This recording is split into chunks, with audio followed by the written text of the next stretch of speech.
இந்த பாட்டோட தொடக்கத்துல குடிகாரங்களுக்கு ஒரு டிப்ஸ், இந்த பாட்டு முடிவுல அவங்களுக்கு ஒரு அட்வைஸ். குவார்ட்டர் ஒன்று வாங்கி புட்டா கப்பு தண்ணி கண்டிப்பாக வாங்கணும் வாங்கணும். ஒரு பங்கு சரக்குல 2 பங்கு தண்ணி ஊத்தி குடிக்கணும் குடிக்கணும். சரக்கு தான் அடிக்கும்போ மூக்கையும் பொத்திக்கிட்டு அடிக்கணும் அடிக்கணும். சைடிஸ் ஒன்றும் இல்லை என்ன கொஞ்சம் ஊறுகாய தொட்டு நக்கணும் நக்கணும்.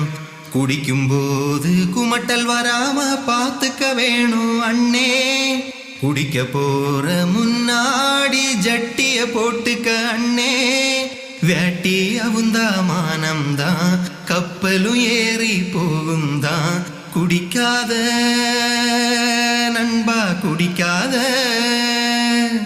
உடம்ப நீ வீணா கெடுக்காத. உங்க குடிகார நண்பர்களோட ஐடியா இந்த வீடியோக்களை மென்ஷன் பண்ணுங்க.